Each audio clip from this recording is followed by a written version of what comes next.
Hamas की और Hamas के साथ इजराइल में जो जंग चल रही है, जो लड़ाई चल रही है, उसके लिए जी डोनाल्ड ट्रंप जो कि अमेरिकन प्रेसिडेंट है, उन्होंने और नेतन्याहू दोनों ने जो है ये फैसला किया है कि जी एक अमन की तरफ चला जाए और इस चलती हुई जंग को जो बहुत अरसे से लोगों की जाने ले रही है उसको रोका जाए।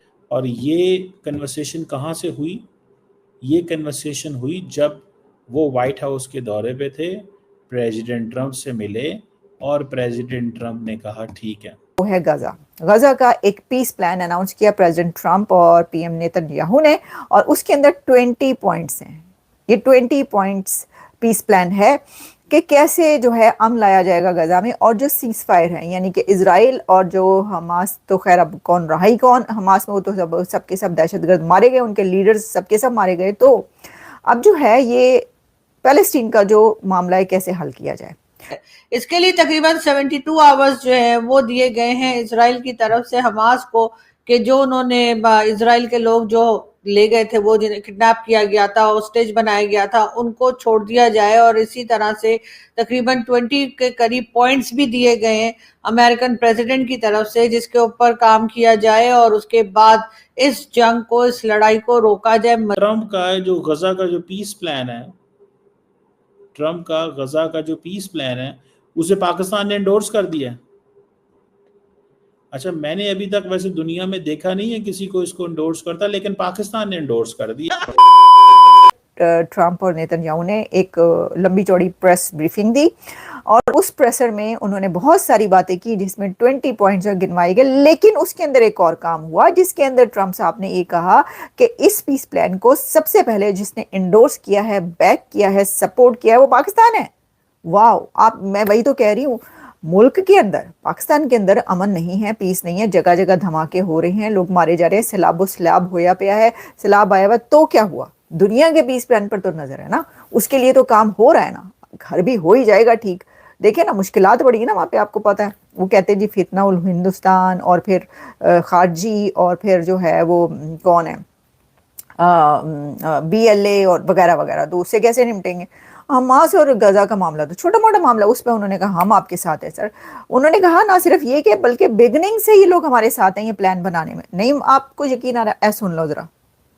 The Prime Minister and the Field Marshal of Pakistan, they were with us right from the beginning. Incredible. In fact, they just put out a statement that they fully believe in this pact. It just came out just as I was walking around. They said, sir, you have a big notice from the Prime Minister of Pakistan and from the Field Marshal that they back this 100%.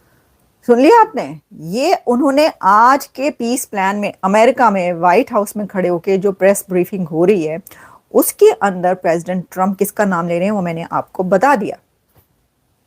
अब कोई और उसको endorse कब करेगा, उसको support कब करेगा, वो तो खबरें जैसे जैसे आएंगी हम आपको बताएंगे। इजराइल ने उसको अभी तक इंडोर्स पूरी तरीके से किया, मान लिया है या नहीं, इसके बारे में है क्या? इजराइल जो है वो तैयार हो रहा है या एग्री कर रहा है इस पे, और जो गाजा है वो इसके ऊपर अभी तक एग्री नहीं किया उसने। वो आगे क्या सोच रहे हैं पैलेस्टीन वाले। बाकी जो अरब कंट्रीज और बाकी जो कंट्रीज है वो भी हो सकता है कि आइंदा चंद दिनों में इसको जो है सपोर्ट भी करें, बैक भी करें, इस पर एग्री करें। लेकिन सबसे पहले जो कंट्री जिसने ये बनाया भी साथ मिलके और सारी वो किया, वो पाकिस्तान, उसने सपोर्ट कर दिया इस प्लान को। ठीक है, तो ये है वो। और इसके अंदर जो है जो 20 पॉइंट्स हैं, एक ये कि गाजा को डीमिलिटराइज किया जाएगा, वहां पर जितनी भी टनल्स, वेपन्स हमास के अमेरिकन प्रेसिडेंट आगे लेकर चल रहे हैं, क्योंकि जाहिर है वो नोबेल पीस प्राइज में भी बहुत ज्यादा इंटरेस्टेड है। और ये बात भी उनके कई बार लोगों ने कही है कि जी हिंदुस्तान पाकिस्तान की बात तो अलग है, अगर आप इजराइल और हमास की लड़ाई को रोक के दिखाएं तब बात करें नोबेल पीस प्राइज की। शायद इसीलिए उन्होंने जो है नेतन्याहू से बातचीत की है, और अब दोनों वर्ल्ड लीडर जो हैं वो इस बात के ऊपर आगे हैं कि जी कहीं ना कहीं जाकर जो है इस लड़ाई झगड़े को रोकना चाहिए। इसके अलावा जी गल्फ की कंट्रीज जो हैं उन्होंने भी बहुत वेलकम किया है दोनों लीडर्स की इस बात को, और उम्मीद यही की जा रही है कि तकरीबन 72 आवर्स में जिन लोगों को इजराइल से किडनैप करके और हॉस्टेज बनाया गया था हमास की तरफ से, उन लोगों को वापस लौटा दिया जाएगा। और इस तरह से अभी ये बात नहीं की गई है कि कोई टू नेशन थ्योरी की तरह की कोई टू स्टेट थ्योरी लेकर कोई नहीं आया, लेकिन ये जरूर है कि इसके ऊपर बात की जा रही है और इस जंग को फौरी तौर पर सीज फायर की तरफ जाने की भी बात की जा रही है। बहरहाल गजा में जो नुकसान हुआ है, जिस तरह से हम लोग यहाँ बैठकर जो फुटेजेस देखते हैं, जो सोशल मीडिया पर देखते हैं, जो हालत हुई है, मेरे ख्याल है बरसों लग जाएंगे उसको दोबारा बनाने में। बहुत टाइम लगेगा कि दोबारा से गजा को इस काबिल बनाया जा सके कि जिसमें कि इंसान जो है आराम से वहां के लोग वहां पर रह सकें। ये तो सभी ने देखा है कि जो अफगानिस्तान में अमेरिका आया था और जिस तरीके से वहां पर अटैक्स हुए थे, उसके बाद तकरीबन 3-4 साल हो गए हैं कि अमेरिका जो है वो अफगानिस्तान से निकल गया, लेकिन आज तक अफगानिस्तान अपनी पहले वाली हालत में वापस नहीं आया है। और यही हाल जो है वो यकीनन गजा के साथ भी लगता है कि बरस लग जाएंगे और तब कहीं जाकर शायद गजा के लोग जो हैं वो अपनी पहले वाली कह लीजिए जो कंडीशन थी उनकी, जिस तरीके से वो रहा करते थे वैसे रह पाए।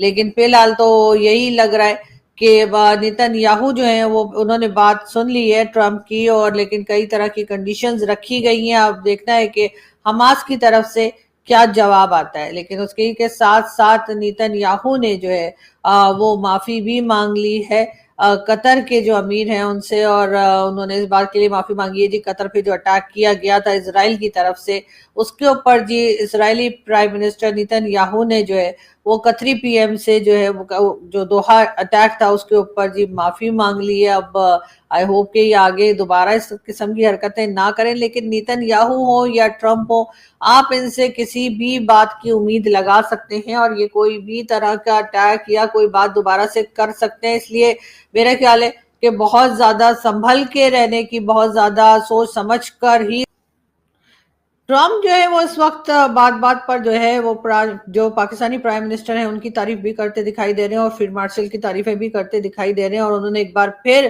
कहा है कि पूरी तरह से साथ। तो आप इससे अंदाज़ा लगा लें कि इजराइल जो है उसकी ताकत का अंदाज़ा यहाँ से आप लगा लें भाईजान, कि उसको मेरे ख्याल को चौथी दफ़ा ट्रंप साहब मिल रहे हैं, चौथी दफ़ा। अगले दिन जब वो अरब्स आए थे तो उस वक्त सारा काम तो हो चुका था, सारा काम तो हो चुका था।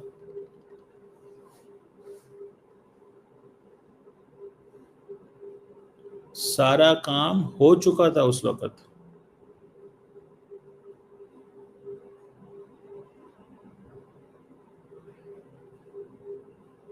और मैं ये ज़ाती तौर पे समझता हूँ कि इंडिया ने जो इजराइल से बड़ी दोस्ती रखी हुई है उसको तो एडवांटेज मिलेगा, लेकिन इंडिया जो है क्या अरब वर्ल्ड के साथ वो अब ताल्लुकात को नॉर्मलाइज कर पाएगा?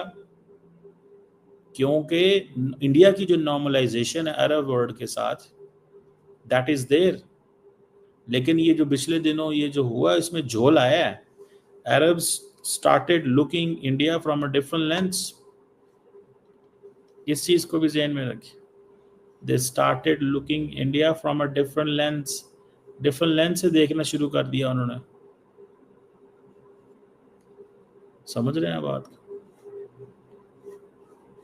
सो ये चीज जो है दैट इज देयर। बहरहाल what I understand and what I have understood that the Israeli peace plan and the Arab world का जो peace plan है, 21 पॉइंट का जो peace plan है, अब इसमें इजराइल जो है उसने तो वैसे गजा हमास को जो वो कह रहे हैं कि हम इसको तो देखने ही नहीं चाहते, हमास को तो हमने देखना ही नहीं, इसकी तो शक्ल ही नहीं देखना चाहते, इसके ऊपर तो हम करेंगे कुछ नहीं। और इसमें जो हमास के जो लीडर्स हैं उनको वो इम्यूनिटी देते हैं और वो कहते हैं कि अगर हमास के जो लीडर्स हैं उनको हम रिलीज कर देंगे अगर इजराइलियों को छोड़ दिया जाता है।